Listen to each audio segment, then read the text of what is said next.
Convido você a abrir comigo a sua Bíblia em Gênesis, capítulo 1, versículo bem conhecido de todos nós, versículos 26 e 27. Gênesis, capítulo 1, versículos 26 e 27. Nós temos tido aqui o privilégio de estudarmos sobre a teologia bíblica da família. Quem não veio na aula passada, perdeu, mas aqueles que vieram sabem daquilo que nós tratamos na última aula, certo? Nós falamos que não existe propósito nenhum para a família e para o casamento, não é isso? Cada cabeça é uma sentença e cada um vive como bem entende. Não foi isso que o pastor Ricardo ensinou na última aula? Não. Nós aprendemos que existe um propósito e esse propósito é determinado pelo próprio Deus. E para ficar muito claro e para ninguém esquecer, são os 3 R's, lembram disso? Primeiro R, como um espelho, refletir. Segundo, mas o pastor não vale. Está soprando. Refletir, reproduzir e representar, que tem a ver com essa ideia. Então, muito bom, os irmãos estão afiados, é isso aí. E hoje nós vamos falar um pouquinho sobre um tema que muitas vezes é espinhoso. E aí? A mulher deve ser submissa ao marido? O que significa essa submissão? Homens e mulheres são iguais? São? Tem certeza? Homens e mulheres são diferentes? Mas como que eles podem ser iguais e diferentes? Como que funciona esse negócio? Então é sobre isso que nós vamos tratar nessa manhã. Gênesis capítulo 1, versículos 26 e 27, diz assim a Sagrada Escritura: Também disse Deus: façamos o homem à nossa imagem, conforme a nossa semelhança. Tenha ele domínio sobre os peixes do mar, sobre as aves dos céus, sobre os animais domésticos, sobre toda a terra e sobre todos os répteis que rastejam pela terra. Versículo 27. Criou Deus, pois, o homem à sua imagem. A imagem de Deus o criou. Homem e mulher os criou. Vamos orar mais uma vez? Senhor Deus, muito obrigado pela existência da Igreja Reformada Semente da Vida. Obrigado porque esta igreja tem sido um oásis em meio ao deserto, diante de um mundo de dores, de um mundo de pecados, de um mundo de inimizade contra o Senhor. Aqui nós encontramos refúgio, nós encontramos alimento, aqui nós temos saciado a sede das nossas almas, porque a palavra do Senhor tem sido ministrada, e o Espírito Santo do Senhor, por meio da sua palavra, tem alimentado esta igreja, tem saciado a nossa sede. O Senhor tem edificado as famílias dessa igreja, e por isso nós te louvamos e clamamos ao Senhor. Continue, Senhor, nos abençoando, venha ao nosso encontro. Nós imploramos por tua graça, que a bondade, que a misericórdia, que a graça, que as bênçãos do Senhor estejam sobre cada família desta igreja, e que possamos glorificá-lo por meio dos nossos casamentos, por meio das nossas famílias, pela educação dos nossos filhos, por meio dos nossos dons, talentos, capacidades, por meio do nosso corpo, que toda a nossa vida seja usada para o louvor da sua glória. Pois esse é o maior objetivo, é o que nós aprendemos na última aula, o maior propósito da nossa existência é glorificá-lo, e esse é o nosso desejo em Cristo Jesus. Amém. Os irmãos podem se assentar. Meus irmãos,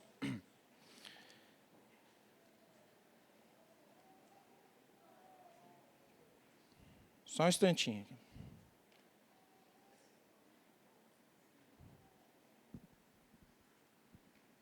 O que eu estou fazendo de errado aqui? Antônio, help me. Agora deu. Está com um delay, né? É para cima ou para baixo? Estava para cima, eu pus para baixo. Travou mesmo. Volta um. Para cima. Para cima que volta? Então pode ir para cima. Legal. Obrigado. Bom, meus irmãos, aquele menino ali, junto com aquela mocinha, somos eu e a Raquel, acredite se quiser, Nós vamos completar agora 18 anos de casado em dezembro e 20 anos juntos. Eu tinha apenas 19 anos de idade. E acredite se quiser, nós tivemos um bolo de 3 andares no nosso casamento, e não dá para enxergar direito, mas tem um noivinho e uma noivinha ali no topo do bolo, né? Bem clichê. Eu garanto para vocês que não é o pastor Ricardo e a irmã Helena ali no topo do bolo, tá? Mas não dá para ver muito bem, porque se tem uma coisa que nós nos arrependemos, foi não investir num fotógrafo. Então nós não temos foto, não temos aquele, o book que fala, os antigos falam aquele book de fotos, nem sei se é isso, né? Mas nós não temos foto, não temos filmagem. O que nós queríamos era o seguinte, era fazer um culto com a igreja inteira e casar. Então nós só ganhamos esse bolo aí porque alguém nos abençoou. Nós casamos para pagar aluguel, né? Que loucura, não sei nem se eu deixaria o meu filho fazer um negócio desse. Com 19 anos de idade, eu era operador de produção numa fábrica aqui em Pindamonhangaba. A Raquel estava desempregada na época, mas a gente tinha convicção de que Deus nos escolheu um para o outro. Nós amávamos uns aos outros, ela era uma mulher de Deus, eu reparava a forma como ela obedecia aos pais, o seu caráter, eu falei, pronto, o que te impede, né? Vai lá e casa. Então eu resolvi casar com 19 anos de idade, mas loucura, irmãos, loucura, para pagar aluguel, né?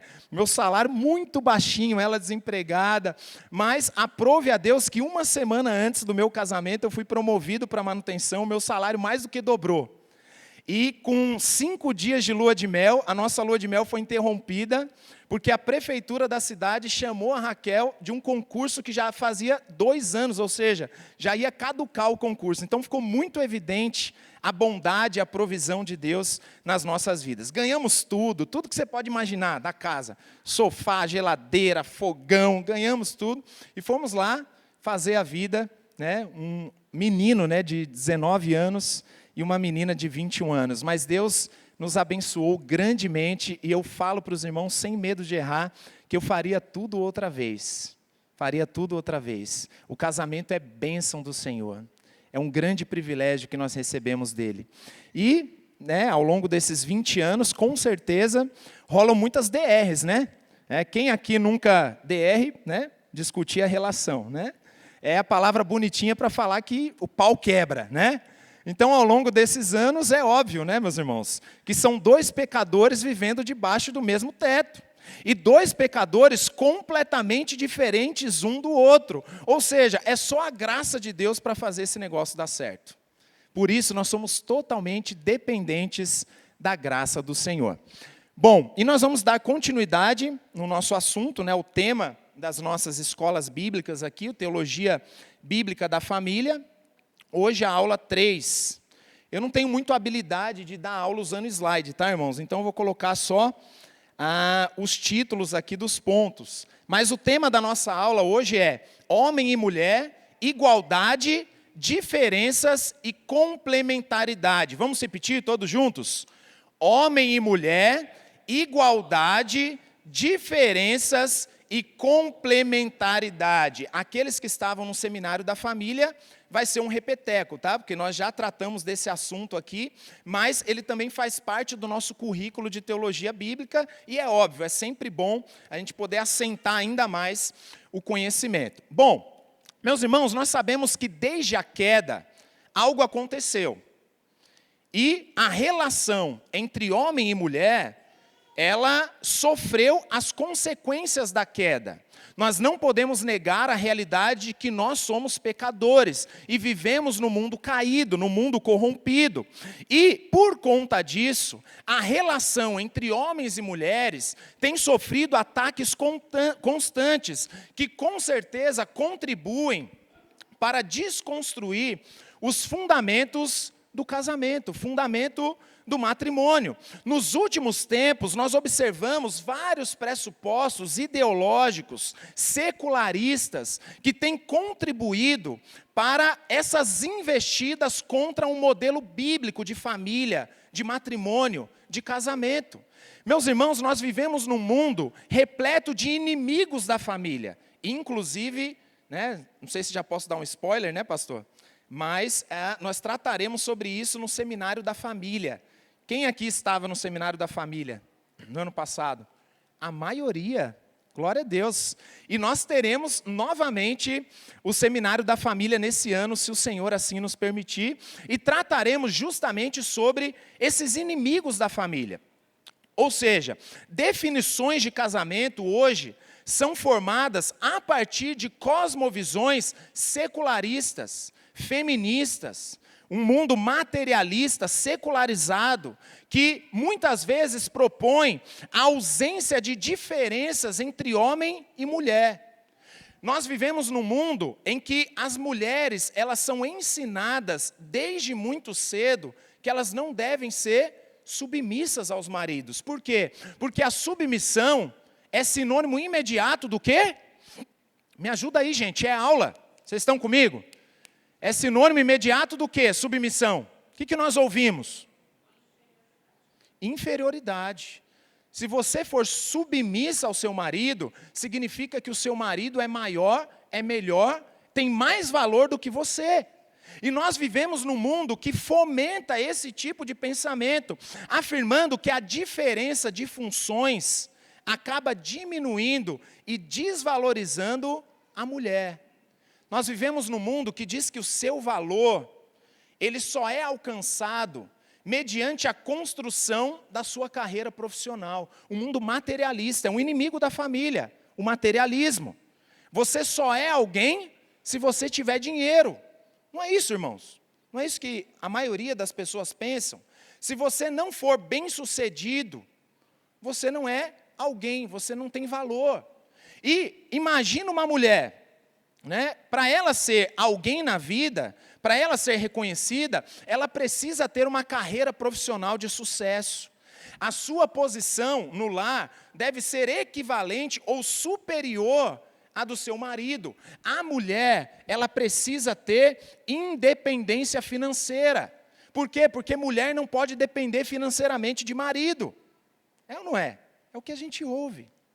E isso até pode, de uma forma, ser fruto de uma liderança masculina falha, muitas vezes até oprimindo as mulheres. Infelizmente, a queda diz respeito também a isso. Os homens que deveriam guardar, proteger, que deveriam dar assistência, conforto, segurança, pastorear suas esposas, muitas vezes falham miseravelmente nessa condição e nessa missão, mas muitas vezes, por conta da falha de alguns homens, cria-se um estereótipo de que a mulher não pode depender financeiramente de homem algum. É claro que existe uma necessidade, inclusive pessoas próximas de nós, no ministério pastoral, a gente lida com situações desse tipo, famílias onde a esposa, de fato, ela é abandonada pelo marido, ou o marido coloca a esposa para fora de casa com as suas filhas, que é algo que aconteceu, por exemplo, com a Raquel, né? Isso aconteceu com a minha sogra. Né? De repente, deu uns 5 minutos no meu sogro, ele falou, agora vocês vão para fora de casa. E colocou elas para fora de casa.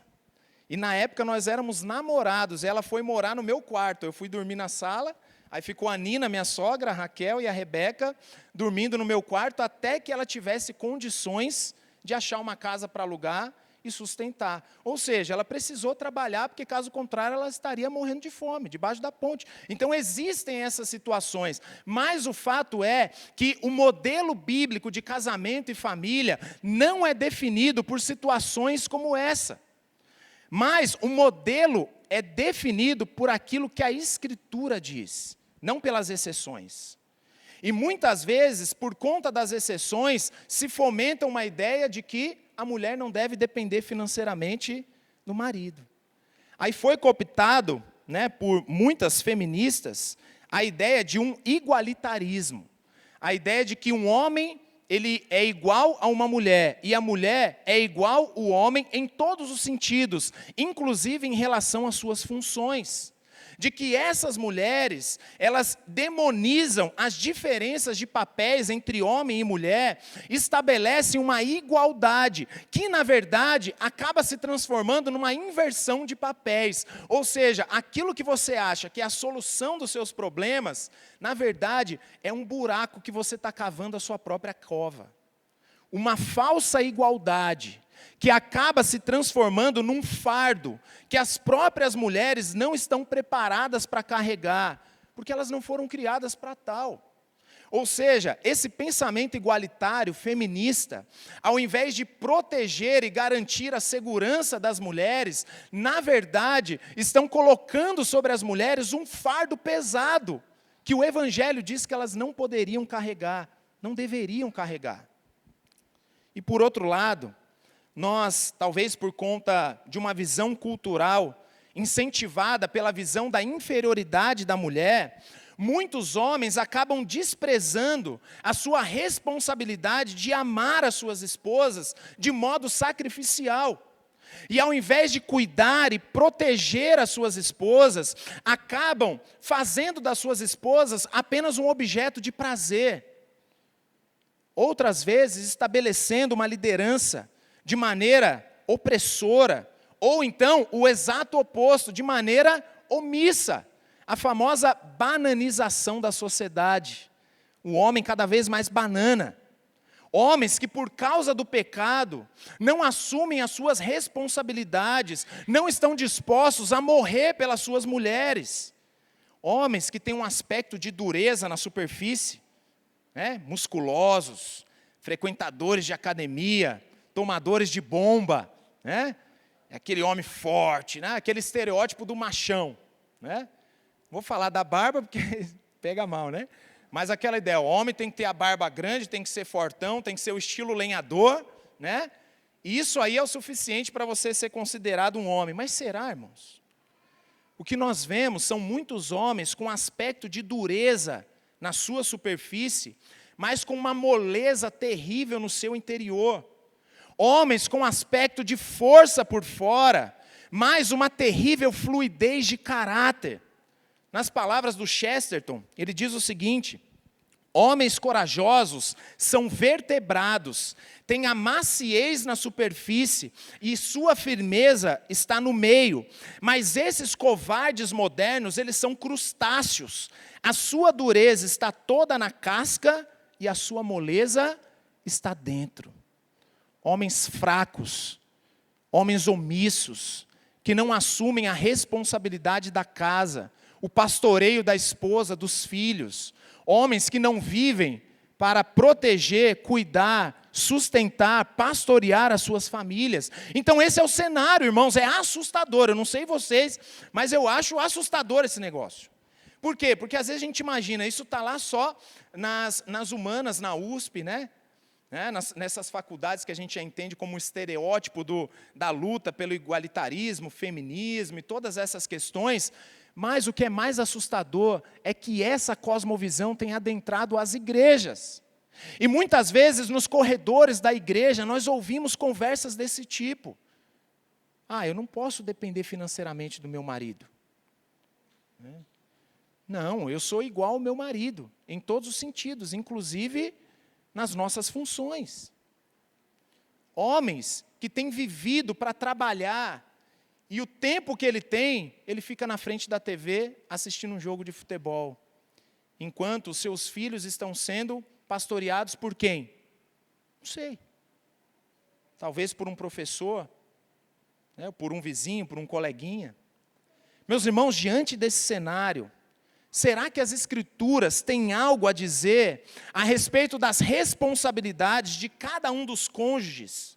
Será que a Escritura tem algo a dizer em relação às diferentes funções de homem e mulher? Será que as Escrituras falam a respeito da igualdade, da importância de ambos diante de Deus? Homens e mulheres são iguais? Ou homens e mulheres são diferentes? Ou as duas coisas? Vocês estão comigo? Então, num primeiro momento, olha só, viu como eu falei que eu não sei mexer com slide? Isso aqui foi tudo que eu acabei de falar, gente, na introdução. Mas vamos lá. Então, no primeiro momento, nós observamos aqui a igualdade entre homem e mulher. Vamos repetir todos juntos? Igualdade entre homem e mulher. Será que homem e mulher são iguais? Sim, eles são iguais. Então, muitas vezes, com medo do outro oposto, nós vamos para um extremo oposto e negamos que homens e mulheres são iguais. Existe igualdade entre homem e mulher. Agora a questão é, em que sentido eles são iguais? Então, no primeiro momento, nós observamos que homem e mulher foram igualmente criados à imagem e semelhança de Deus. É o texto que nós lemos, Gênesis capítulo 1, versículos 26 e 27. E quando Moisés afirma que a imagem de Deus o criou, homem e mulher os criou, o autor bíblico ele está afirmando aqui que ambos possuem a imagem de Deus. Não apenas o homem, mas também a mulher. Isso significa que existe algo de Deus que o homem não poderia refletir de maneira individual. Isso exclui completamente aquela ideia de que o homem não precisa da mulher, ou de que a mulher não precisa do homem. E é o que nós temos visto hoje na sociedade. Homens procuram mulheres para se aliviar sexualmente, sem nenhum tipo de compromisso. Mulheres são ensinadas de que não deve depender do homem. E nesse sentido, eles estão cada vez mais distantes uns dos outros. Quando nós encontramos aqui nesse texto a realidade de que ambos dependem um do outro. Ou seja, eles são iguais em sua codependência. Por quê? Porque ambos foram criados à imagem de Deus, que é um Deus trino, Pai, Filho e Espírito Santo. E esse Deus trino, que possui uma natureza de mutualidade e de amor inerente à sua própria existência, esse Deus trino criou o homem para refletir essa imagem e semelhança. Ou seja, a codependência entre homem e mulher é um requisito fundamental para refletir, como nós vimos na aula passada, essa imagem e semelhança de um Deus que é um Deus trino. Por exemplo, nas palavras do Tim Keller, ele diz o seguinte: não é mera curiosidade linguística o fato de Deus dizer, façamos o homem à nossa imagem, porque a única ocasião em Gênesis em que Deus se refere a si mesmo, na primeira pessoa do plural, é quando está prestes a criar o homem e a mulher. Nós vemos aqui um indício de que o relacionamento entre homem e mulher reflete os relacionamentos do próprio ser divino, na Trindade, a pessoa do Pai, o Filho e o Espírito Santo. Aí ele diz, as relações entre homem e a mulher revelam algo dos relacionamentos entre o Pai, Filho e o Espírito Santo. Seriam necessárias pelo menos duas pessoas com potencial para um relacionamento no qual as partes amam, servem e glorificam umas às outras para captar a imagem completa de Deus. Em outras palavras, o Tim Keller está dizendo que nós não poderíamos refletir a imagem de Deus, que é um Deus trino, de forma individualista. Por isso que o homem depende da mulher e a mulher depende do homem. E juntos eles cooperam para refletir a imagem e semelhança de Deus. É óbvio que apesar de todos os aspectos antropológicos envolvendo essa definição de imagem e semelhança, o que está claro aqui no texto? Que a imagem e semelhança não é de exclusividade do homem, certo? Mas de ambos. Você vê isso no texto? O texto está dizendo que apenas o homem reflete a imagem e semelhança de Deus? Não. A imagem e semelhança de Deus é refletida entre o homem e a mulher. Aquilo que distingue o ser humano dos animais e do restante da criação foi compartilhado com ambos e não apenas com um dos cônjuges. Ou seja, sendo assim, o valor do homem como humanidade, como coroa da criação, é igualmente compartilhado entre homem e mulher. Ambos foram criados à imagem e semelhança de Deus. Nisso, homem e mulher possuem igualdade. Ambos foram criados à imagem e semelhança de Deus. Mas não apenas isso. Homem e mulher também possuem a mesma missão compartilhada. Olha só o que diz o versículo 28, capítulo 1. E Deus os abençoou e lhes disse: sede fecundos, multiplicai-vos, enchei a terra e sujeitai-a, dominai sobre os peixes do mar, sobre as aves dos céus e sobre todo o animal que rasteja pela terra. Esse é um texto conhecidíssimo de todos nós conhecemos bem esse texto, e esse texto estabelece aqui uma ordem de dominação, de governo sobre a criação. Nós chamamos isso de reino mediato, ou reino medianeiro, ou seja, Deus ele é o supremo rei, ele é o criador, ele é o supremo senhor, ele é o supremo governante da criação, mas ele concede ao homem e à mulher, como diz o texto, a responsabilidade de serem vice-regentes da criação, de governarem como representantes de Deus. Olha só a nossa responsabilidade. E nesse sentido, os animais, eles não possuem essa responsabilidade. O homem, ele é diferente. Lembra do Salmo 8? O homem ele é a coroa da criação. E nesse sentido, ele é o escolhido por Deus para representar o próprio Deus através do governo da criação. E isso foi dado a quem? Ao homem e à mulher. É o que nós vemos aqui nesse texto. A missão de sujeição da terra não é exclusiva do homem, mas é uma missão compartilhada pelo homem e pela mulher.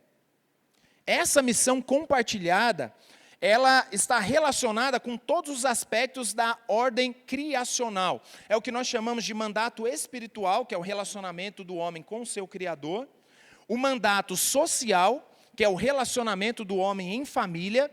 E o mandato cultural, que é o relacionamento do homem em sociedade. E assim como um mordomo que administra as coisas do seu senhor, o que está claro no texto? Que homens e mulheres juntos, eles devem administrar com responsabilidade a criação do Criador. Foi dado ao homem e à mulher uma missão que eles só podem cumprir juntos, porque é uma missão compartilhada. Esse texto aqui nos afirma a igualdade entre homem e mulher, além do seu aspecto de imagem e semelhança, mas também com o seu aspecto missional. Você recebeu uma missão de Deus, que você só pode cumprir com a sua esposa, com o seu cônjuge. O homem sozinho, ele não pode cumprir esse aspecto missional. Então, essa missão compartilhada, ela está relacionada com todos os aspectos da ordem criacional. E a própria humanidade, ela é fruto dessa mutualidade entre homem e mulher numa relação de amor. O teólogo alemão Hans Walter Wolff, ele diz o seguinte: apenas o homem e a mulher juntos representam o ser humano todo. Imagina um mundo onde existisse apenas pessoas do sexo masculino. Não haveria como refletir a imagem de Deus e não haveria como cumprir a missão de Deus, que é uma missão compartilhada entre homem e mulher. Ao ponto de que o homem sozinho, ele jamais alcançaria o ápice da sua humanidade. Quando você despreza a figura do sexo oposto, você está desprezando a própria humanidade. E isso, obviamente, seria refletido no seu papel na criação. Por quê? Porque não haveria a reprodução da imagem de Deus no mundo. Além da mordomia da criação e da obediência a esse aspecto missional. Então, homem e mulher são iguais? Em que aspectos? Primeiro, misericórdia, pode falar sem medo, gente. Imagem e semelhança, certo? Ambos possuem imagem e semelhança. Depois, ambos possuem uma missão compartilhada. Mas para por aí? Não. Homens e mulheres também possuem uma mesma natureza. Olha só, um pouquinho mais à frente, capítulo 2, versículo 21. Abre aí sua Bíblia, capítulo 2, versículo 21. Então o Senhor Deus fez cair pesado sono sobre o homem. Isso aqui é a primeira anestesia geral da história da humanidade. E este adormeceu, tomou uma das suas costelas e fechou o lugar com carne. Meus irmãos, isso aqui é muito interessante. Por quê? Porque além de possuírem uma igualdade missional, de ambos serem criados à imagem e semelhança de Deus, esse texto aqui nos mostra que essa parceira, que corresponde ao ser humano homem, macho, é da mesma natureza do ser humano. A mulher, ela é formada a partir do homem, e não do pó da terra, como se fosse um igual que foi criado separadamente. Deus podia fazer isso? Ele tem poder para isso. Não foi assim que ele criou Adão? Do pó da terra? Então ele não poderia fazer a mesma coisa com Eva? Criar Eva do pó da terra? Poderia, mas ele não fez. E o fato dele não ter feito, será que significa alguma coisa? Obviamente que sim. O fato dela ter sido criada a partir da costela do homem, a partir do próprio ser humano, significa que homem e mulher possuem uma mesma natureza e um relacionamento intrínseco de mutualidade. O próprio ato criativo da mulher nos mostra isso. Um relacionamento que se destaca no seu aspecto qualitativo, por ser muito superior às demais criaturas. A mulher foi criada do homem, significa que assim como o homem, ela possui o mesmo valor diante da criação. Não somente o homem, mas o homem e a mulher são superiores ao restante da criação, porque a mulher foi feita do próprio homem, significa que ela tem uma mesma natureza, uma mutualidade que implica na própria humanidade, como a união que faz com que os dois se tornem uma só carne. Então, mais uma vez, se destaca aqui no texto que homens e mulheres possuem igualdade, porque ambos possuem a imagem e semelhança de Deus, ambos possuem uma igualdade missional, mas eles também possuem uma igualdade de natureza, porque a mulher é feita a partir do homem e não do pó da terra. Ou seja, nós observamos que é inerente ao casamento um princípio de igualdade, de mutualidade e deleite mútuo. Além de possuir o mesmo valor diante de Deus, apenas homem e mulher juntos representam a humanidade. Ou seja, o ápice da relação matrimonial, ele pode ser alcançado como fruto dessa mutualidade, de codependência. Por isso, meus irmãos, é inegável, à luz das Escrituras, que homem e mulher, eles são iguais. Homens e mulheres são iguais. Mas a pergunta é, será que é apenas isso? Será que nós poderíamos terminar a aula agora? Homens e mulheres são apenas iguais? A resposta, obviamente, é o quê? Não. Basta você olhar no espelho, né? Homens e mulheres não são apenas iguais, mas eles também são diferentes. Diferentes. Agora a pergunta é, quais as diferenças, então, entre homem e mulher? Então, primeiro, missão compartilhada não implica em igualdade de funções. Vamos repetir todos juntos? Missão compartilhada não significa funções idênticas. Olha só a parte B do versículo 18, do capítulo 2. Far-lhe-ei uma auxiliadora que lhe seja idônea. O que está claro nesse texto? Essa declaração, far-lhe-ei uma auxiliadora que lhe seja idônea, ela implica aqui, ela pressupõe a necessidade do quê? De ajuda. De ajuda para cumprir a missão da ordem criacional que nós vimos agora há pouco. Mas também está posto no texto o aspecto da diferenciação entre os sexos. Está claro aí? A auxiliadora que cumpre aqui esse aspecto missional semelhante ao dado ao homem, como um objetivo comum, como nós vimos, essa auxiliadora, ela pode ser claramente definida como sendo uma só pessoa, é uma auxiliadora, não são duas, não é? Uma auxiliadora, diferente do sexo oposto, é uma mulher, e aqui Deus apresenta o objetivo da criação da mulher como o de fornecer uma ajuda correspondente ao homem. Essa ajuda correspondente está relacionado com o propósito da mulher na criação, certo? Mas um ponto aqui é que essa ajuda correspondente, de mesma natureza, de sexo oposto, que supre uma necessidade complementar, é de uma auxiliadora idônea. Uma auxiliadora idônea. Nós sabemos que o homem ele já estava na companhia de alguém, não um ser humano, né? Ele estava na companhia dos animais, certo? Mas a companhia dos animais não era uma companhia e auxílio perfeito. Então, para isso, Deus ele forma a mulher a partir do homem, para auxiliá-lo na missão que foi anteriormente delegada, essa missão que foi dada ao homem. Então, o texto ele parte do princípio de que ao homem foi dada a responsabilidade na missão, enquanto a mulher foi criada a partir do homem para auxiliá-lo no cumprimento da missão. Certo? Foi dada uma missão que, para ser cumprida, precisa ser homem e mulher, é uma missão compartilhada.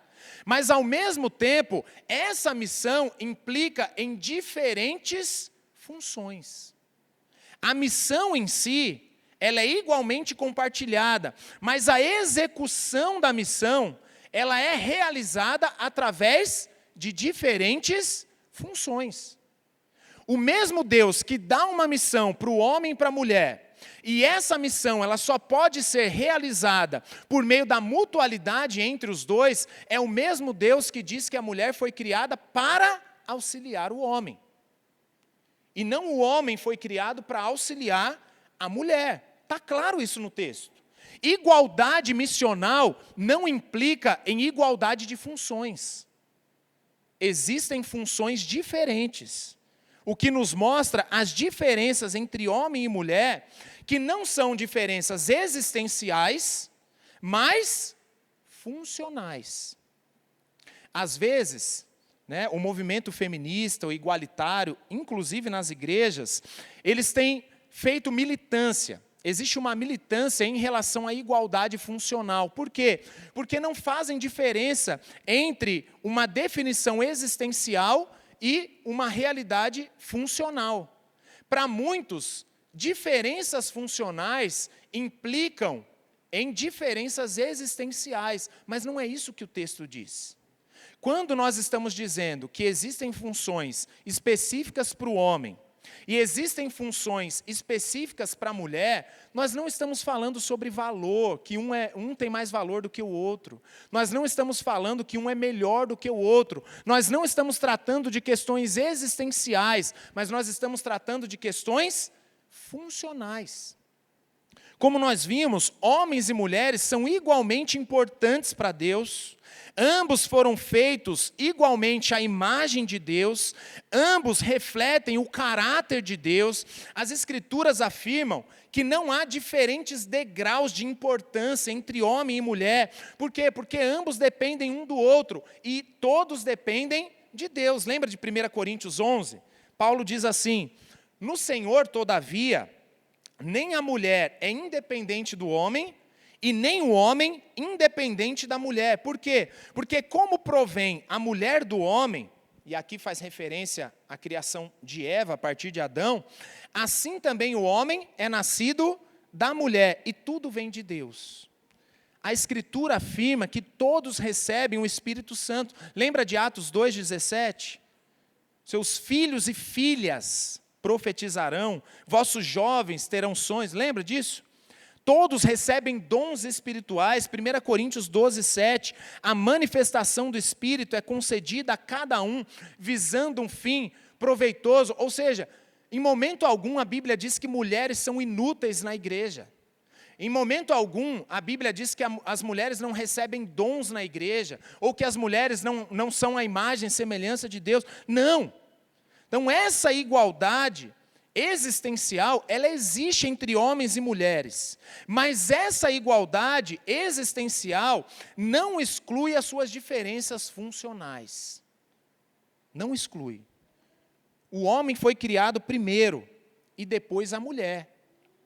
E o homem não foi criado por causa da mulher, mas sim a mulher por causa do homem. Aí você pode falar: Danilo, não, mas que argumento tosco. Gente, é Paulo. 1 Timóteo 2,12, e não permito que a mulher ensine, nem exerça autoridade de homem, esteja, porém, em silêncio. Por quê? Porque primeiro foi formado Adão, depois Eva. Paulo, ele se refere à ordem da criação para dizer que a responsabilidade, A autoridade foi dada ao homem. O homem foi criado primeiro, ele é o responsável diante de Deus, e a mulher foi criada como uma auxiliadora correspondente para cumprir esse propósito. E a mulher deve ser submissa ao homem. E foi Deus que fez assim. E brigar com isso é brigar com o próprio Deus.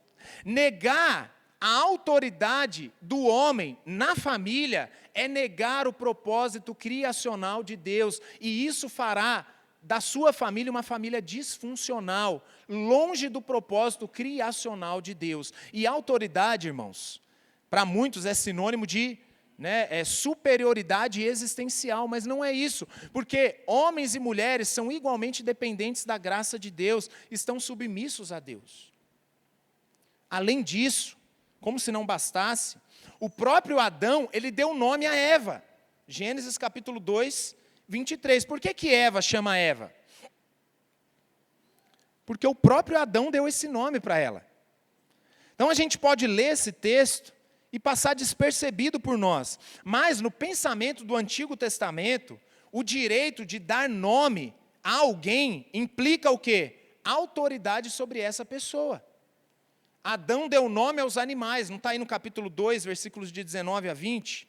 E Adão tinha autoridade sobre eles. Assim como o dar nome à mulher implica em autoridade sobre ela. Além disso, Deus falou primeiro a Adão depois da queda. Lembra disso, Gênesis 3? Quem que pecou primeiro? Eva. Mas quem que Deus chama para conversar? Adão.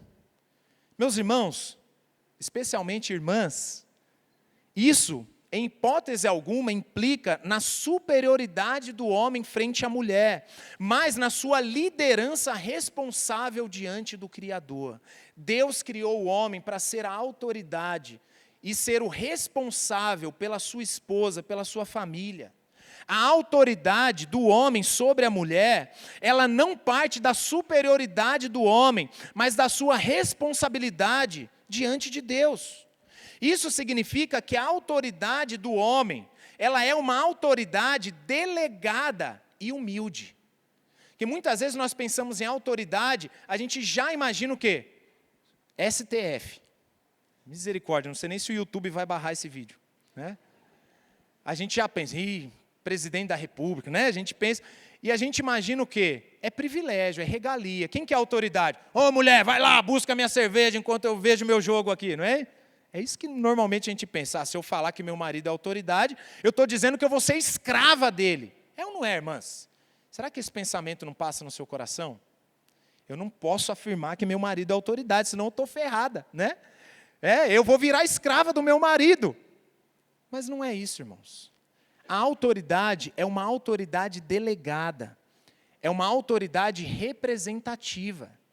A autoridade do seu marido sobre você não significa que ele é um Deus, mas ele está abaixo de Deus.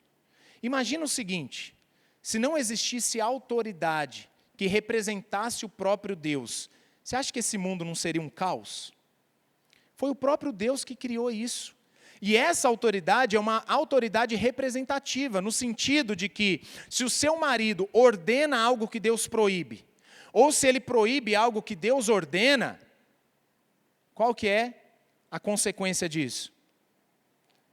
Antes importa obedecer a Deus do que os homens. Lembra disso? Lembra de Pedro? Pedro, lá na sua epístola, ele diz o seguinte: olha, nós devemos nos submeter às autoridades civis, às autoridades estabelecidas.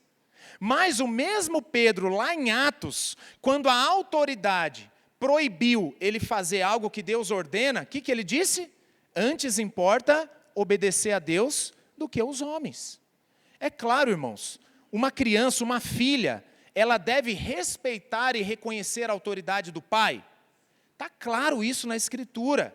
Mas imagina um pai lá nos rincões do Amazonas, que coloca essa menina com 10 anos de idade para se prostituir por 1 litro de óleo diesel. Ah, não, eu tenho que obedecer ao meu pai? É óbvio que não, irmãos.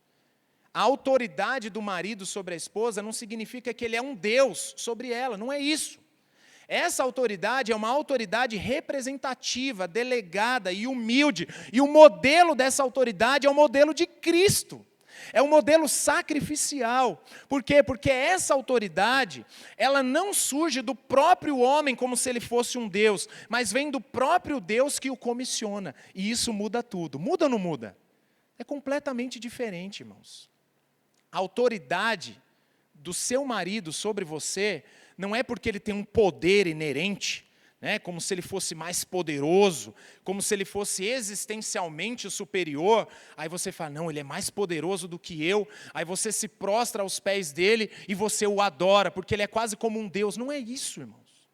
Não é essa a autoridade bíblica do marido. Então essa é uma autoridade representativa. Então quer dizer que a autoridade do homem não é fruto de um poder que ele possui, mas é uma autoridade delegada. E consequentemente, esse texto, ele não afirma a inferioridade da mulher, em momento algum, mas ele apresenta a base da submissão. É interessante que o Augusto Nicodemos, ele diz o seguinte: os que entendem a posição de submissão da esposa como uma coisa passada, né, restrita ao pensamento machista de uma sociedade patriarcal da época, é isso que a gente ouve. Isso aqui é o Antigo Testamento, Paulo é misógino, isso aqui é coisa da época. Né? Só que olha só o que Nicodemos está dizendo. Esses que afirmam isso, deixam sem explicação o sólido ancoramento teológico de Paulo nos relacionamentos internos da Trindade. A base de Paulo para falar sobre isso é a Trindade. Enquanto a Trindade for o que é, o princípio de subordinação ao cabeça permanece válido para o casamento. Então, para negar a submissão da esposa ao marido, você tem que negar o quê? De acordo com Nicodemos? A Trindade. Por quê? Vocês lembram? Não vamos dar uma aula de Trindade aqui, né? Até porque Millard Erickson ele diz o seguinte: Trindade, tente entendê-la e perderá sua cabeça. Tente negá-la e perderá sua alma. Então, é um daqueles mistérios da teologia, porque são três e é um, certo? Três pessoas, porém, uma só natureza, um só Deus. O Pai não é o Filho, não é o Espírito não é o Pai, não é o Filho não é o Pai, não é o Espírito, mas o Pai é Deus, o Filho é Deus e o Espírito é Deus. Ah, então nós somos politeístas? Não, só existe um Deus, uma só essência. Como explicar isso? Não sei, mas é o que a Bíblia diz. Mas olha só que interessante, a gente pode falar na Trindade como uma Trindade ontológica, e nós podemos falar na Trindade como uma Trindade econômica. O Pai, ele é mais Deus do que o Filho? O Filho é mais Deus do que o Espírito? Misericórdia, não estou sentindo firmeza. Isso aqui é heresia, é doutrina de ordem primária, hein, irmãos? Se a gente negar isso aqui, misericórdia. A gente vira uma sinagoga de Satanás. Então, existe diferença existencial, ontológica, entre o Pai, o Filho e o Espírito? Obviamente que não, mas existem funções diferentes. Quem que morreu na cruz? Se eu disser que é o Pai, é o patripassionismo. É uma heresia antiga que diz que o Pai morreu na cruz. Inclusive, a gente até canta sem saber umas coisas assim, né? Graças eu te dou, Pai. Né? Já cantou essa música? Confessa, irmão. Né? Graças eu te dou, Pai, pelo preço que pagou. Aí o negócio começa a ficar estranho. Sacrifício de amor, né? Pelos cravos em tuas mãos. Meu Deus, o Pai morreu na cruz, né? Cuidado. Mas essa música é linda, né? Esse cântico é lindo. É só trocar o graças eu te dou, Pai, por Senhor, fazendo referência a Cristo, que resolve, porque o resto está tudo certo. Mas o Pai morreu na cruz? Obviamente que não. Ou seja, existe diferença em relação existencial entre as pessoas da Trindade? Não. Mas não significa que não existam funções diferentes entre eles. E também funções compartilhadas. Ou seja, negar a submissão da esposa seria negar a própria Trindade. Por quê? Porque a Trindade é a base do argumento de Paulo. Lembra disso? Porque assim como Cristo é o cabeça do homem, o homem cabeça da mulher. Então, a autoridade do homem no casamento atende a uma função complementar em relação à ordem da criação. Ou seja, em todos os mandatos da ordem criacional, lembra dos mandatos? Tomou nota aí? Misericórdia, mandato espiritual, social, lembra disso? Mandato cultural. Então, em todos os mandatos da ordem criacional, o homem ele é posto como responsável diante de Deus, e a mulher está submissa ao homem, exercendo seu papel de auxiliadora idônea nessa missão. Homem e mulheres possuem diferenças funcionais. Está claro isso, gente? Faz sentido? Ou será que eu estou forçando o texto? Não, faz sentido, a Bíblia diz isso. Homens e mulheres são diferentes. Por quê? Porque possuem funções diferentes para cumprir a sua missão. Mas não apenas isso. Homens e mulheres também possuem distinções físicas, emocionais e sociais. Aquele último ponto ali. Olha só, capítulo 2, versículos 21 e 22. Ainda o texto da cirurgia geral. Então o Senhor Deus fez cair um sono pesado sobre Adão e esse dormiu. A dose foi cavalar. E tomou uma das suas costelas e cerrou a carne no seu lugar. E da costela que o Senhor Deus tomou do homem, formou uma mulher. Que coisa linda. E trouxe essa mulher a Adão. Então Deus fez cair um pesado sono, aí a cirurgia, no versículo 21. E enquanto isso, a mulher ela é formada por Deus, e ela só é levada posteriormente ao homem como um ser humano completo em si. É o que diz o versículo 22. Você observa isso aí no texto? Então, a mulher, ela não surgiu subsequentemente como um ato de reprodução natural. Esse é o ponto aqui que eu gostaria de destacar. Pelo contrário, apesar dela ser criada a partir do homem, e nós já vimos isso lá atrás, que isso significa o quê? Igualdade de... Misericórdia, gente. De natureza, lembra? Igualdade de natureza. Por quê? Porque ela foi feita do pó da terra igual ao homem. Como completamente diferente? Não, ela foi feita a partir do próprio homem. Isso significa que existe igualdade de natureza entre homens e mulheres. Mas o fato dela não ter sido feita do pó da terra e a partir do homem, não significa que não tenha havido o ato criativo de Deus. Percebe isso? Deus está criando a mulher. A criação da mulher não é uma outra criação no sentido de ser um ser humano completamente distinto de outra natureza, feito do pó da terra, assim como o homem, mas apesar de Deus ter formado a mulher do próprio homem, que já era um ser criado, não significa que não tenha havido o ato criativo de Deus. O que implica o quê? Numa mesma natureza, porém distinta. Houve o ato criativo de Deus. Falando de forma mais clara, o homem não pariu a mulher, ou não foi um ato de reprodução natural, não foi. Houve um ato criativo de Deus, o que implica numa mesma natureza, porém distinta. Essa distinção ela não se limita apenas aos aspectos físicos, anatômicos, biológicos. Isso basta você olhar no espelho. Então, nesse sentido, a gente não tem nem que discutir. Homens e mulheres são biologicamente distintos. Mulheres têm útero, homens têm pênis. Apesar de que hoje a loucura está tão grande, olha, como que pode uma ideologia negar a própria natureza? Não, eu nasci com um negócio aqui no meio das minhas pernas, mas eu não sou isso.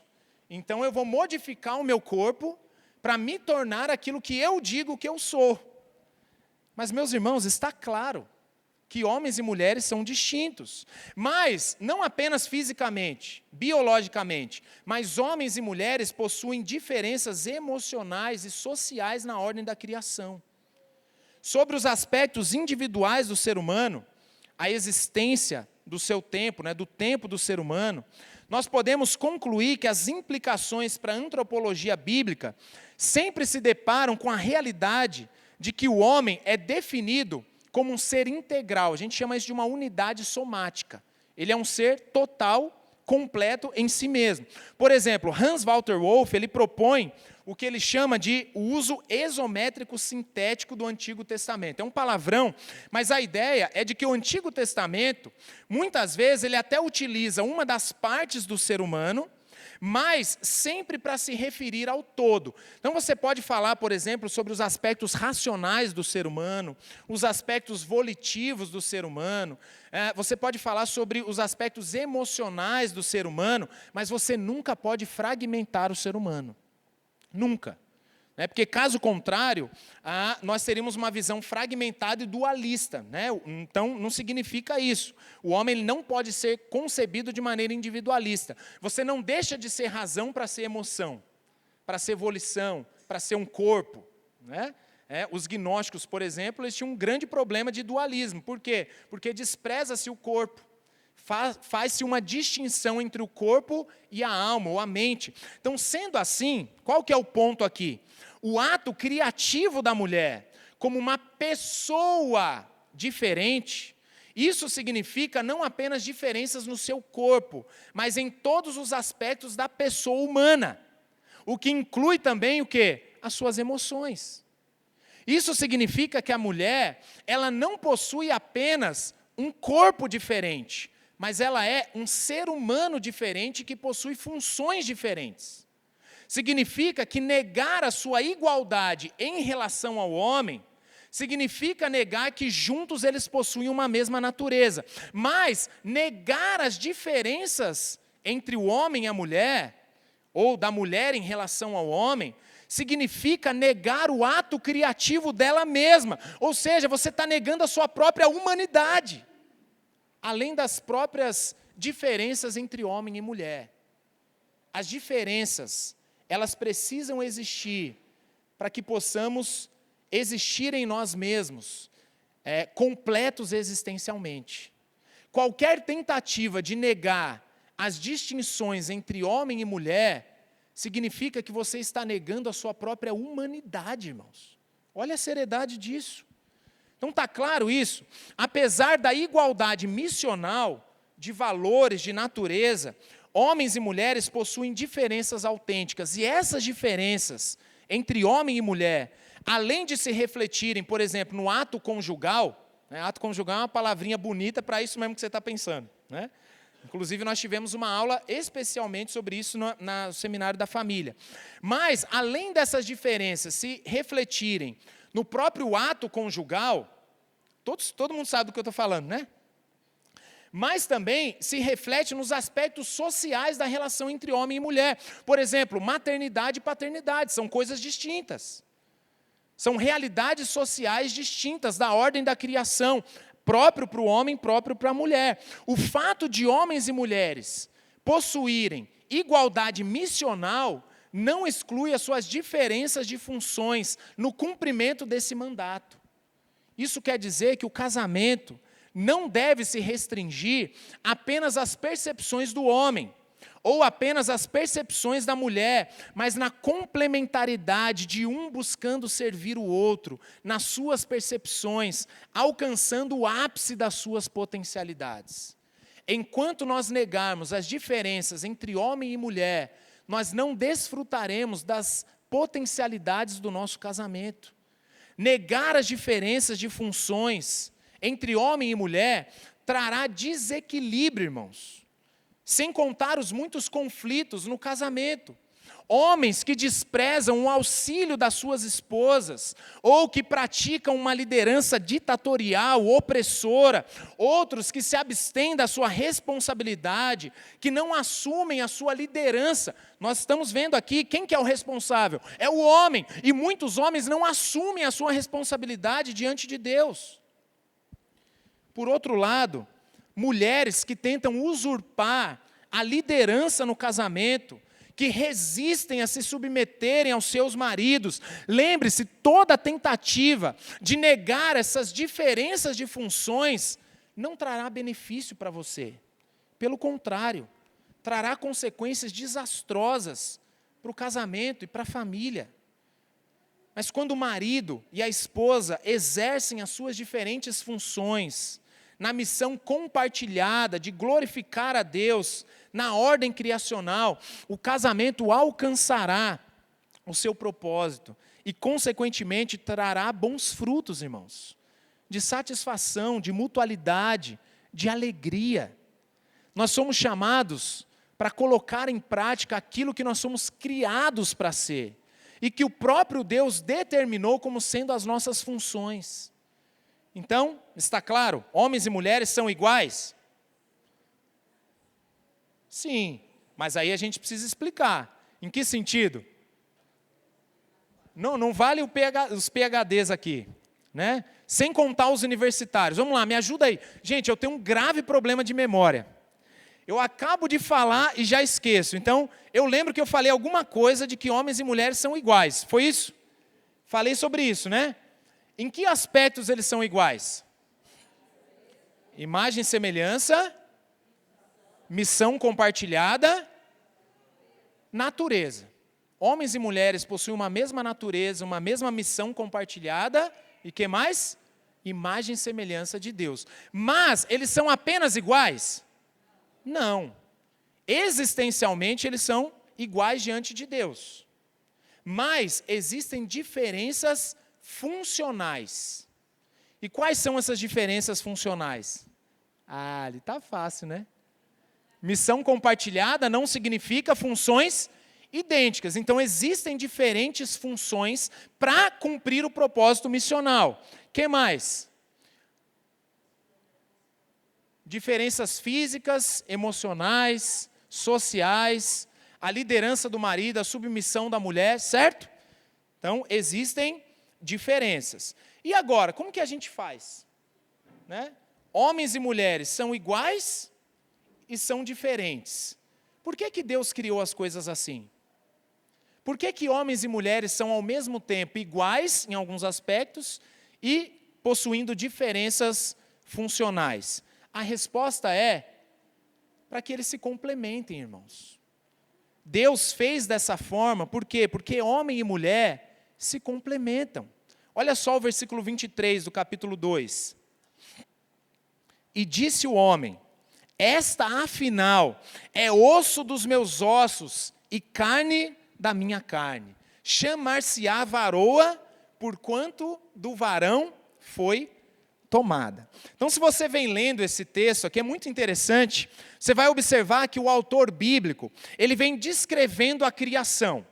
E ele vai dando ênfase nos atos criativos de Deus e nas falas do próprio Deus. Depois você lê com calma, você vai ver que o tempo todo, quem que está falando? É Deus que está falando, né? E viu Deus que era bom. E viu Deus que era bom. Façamos. É Deus falando. Até então, o homem, ele apenas dá nome aos animais, no versículo 20. Mas agora, o autor cita pela primeira vez a fala do homem ao se deparar com a sua mulher. Então imagina, o homem não é muito de falar, mas quando ele viu a esposa, meu amigo, o homem falou. Né? E ele faz questão de demonstrar aqui a sua alegria, com uma expressão de júbilo, irmãos. Esta, afinal, é osso dos meus ossos e carne da minha carne. Essa expressão de Adão revela aqui um propósito essencial do casamento.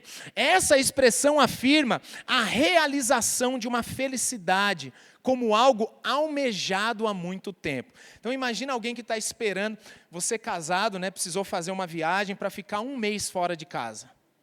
Imagina, irmãos. Difícil, hein? Ficar 1 mês longe da esposa, eu acho que eu não aguento.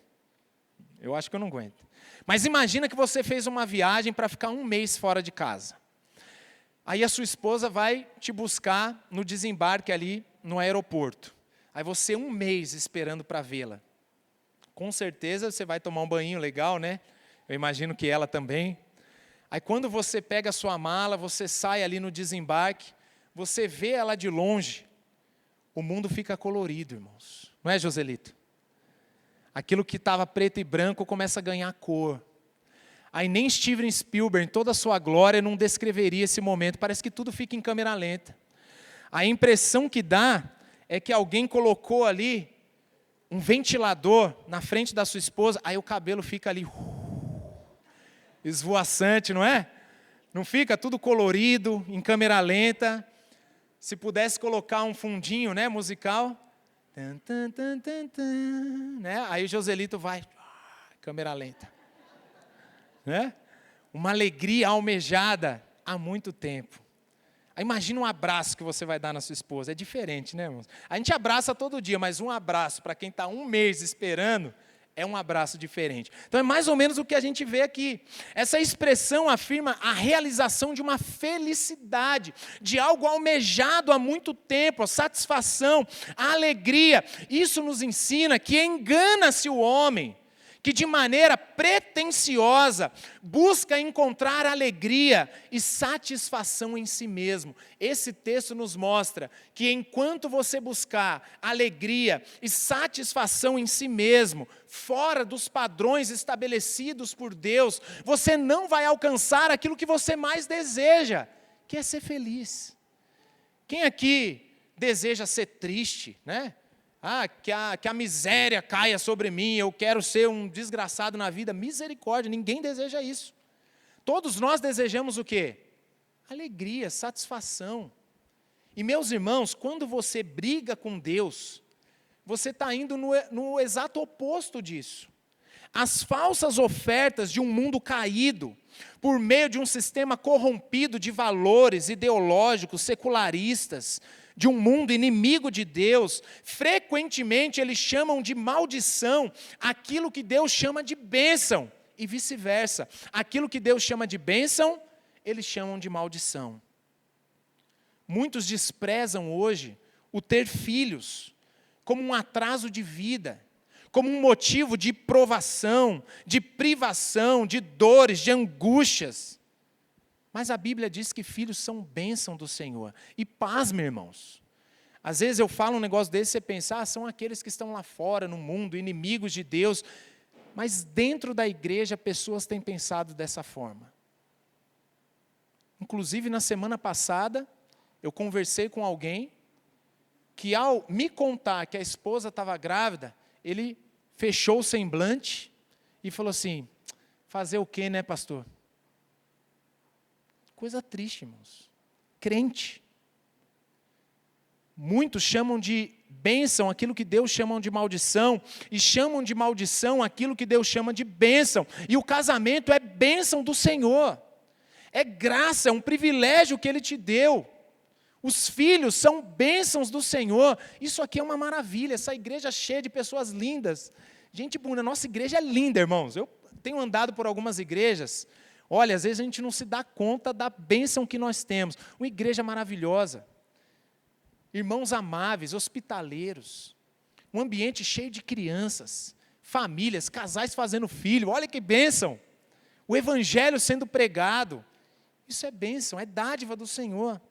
E Deus aqui apresenta o casamento como um lugar de deleite, de alegria. Enquanto muitos acreditam, talvez baseado nos seus pressupostos pretensiosos de uma falsa independência, de que eles serão felizes sozinhos. É óbvio que existem situações, o próprio celibato como um dom de Deus, mas isso não é o ideal para a família. Deus criou a família é projeto de Deus, e tudo que Deus criou é bom. O casamento é a satisfação de uma alegria existencialmente almejada. Aí não tem o varão e o varô aí, no texto? Né? A gente fala isso, talvez por conta da corrigida, né? E aí criou-se até um estereótipo, varão, né?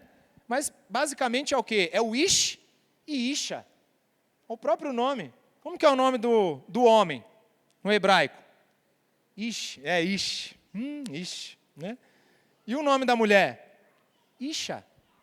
Ou seja, são dois que caminham juntos.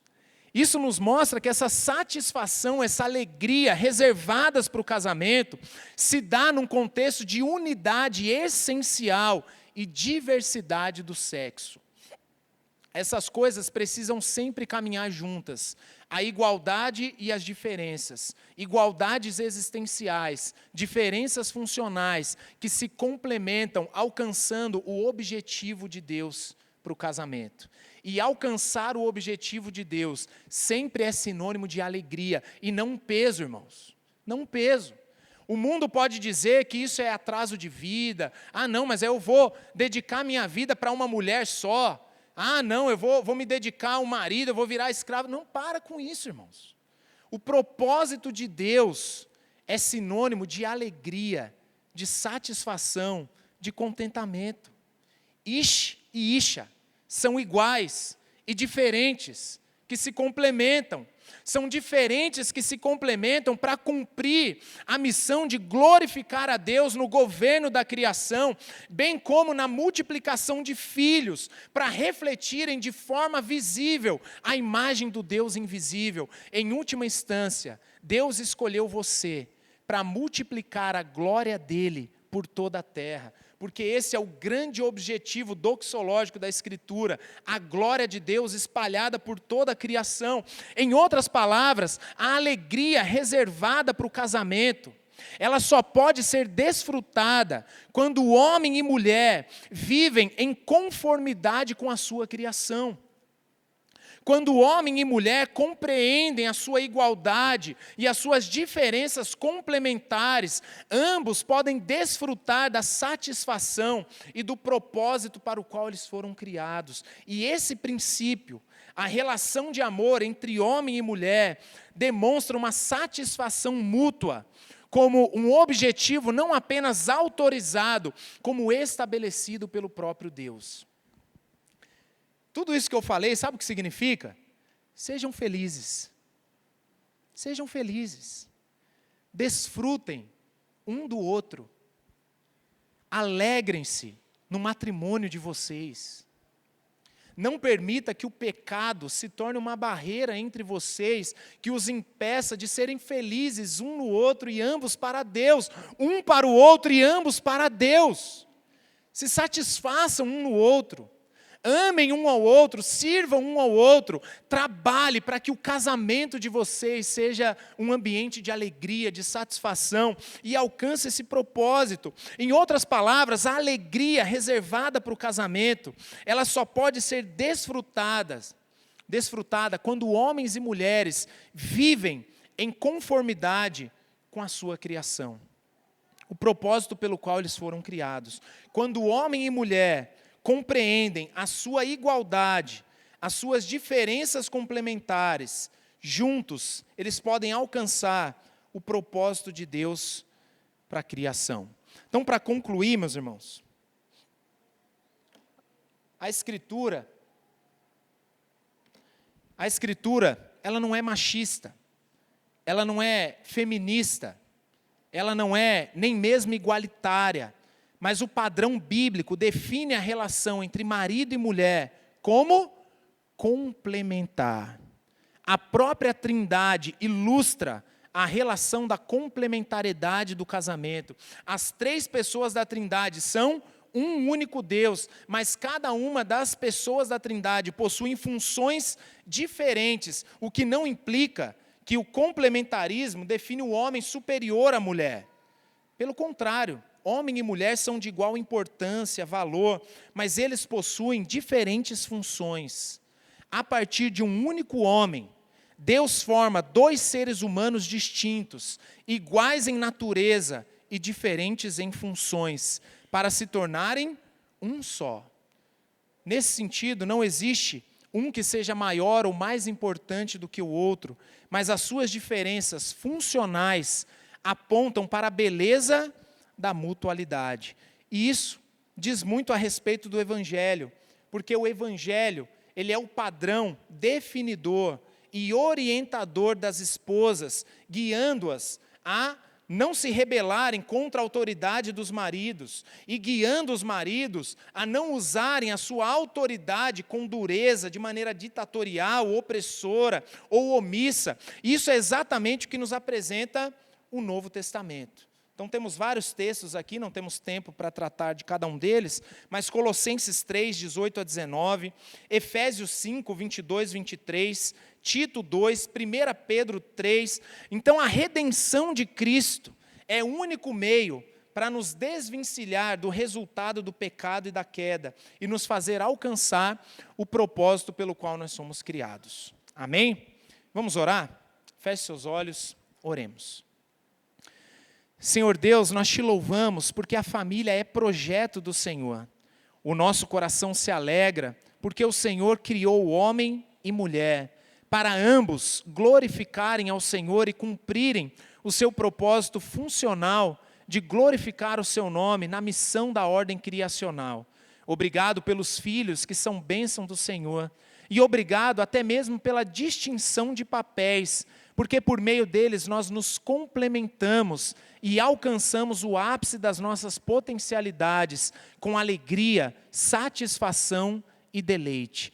Diante de um mundo mau, corrompido, diante dos inimigos da família, que o Senhor nos mantenha fiéis à Tua palavra e que possamos crescer como casal a cada dia para o louvor e glória do Seu nome, em Cristo Jesus. Amém e amém. Ainda com os olhos fechados, que a maravilhosa graça do nosso Senhor Jesus Cristo, que o amor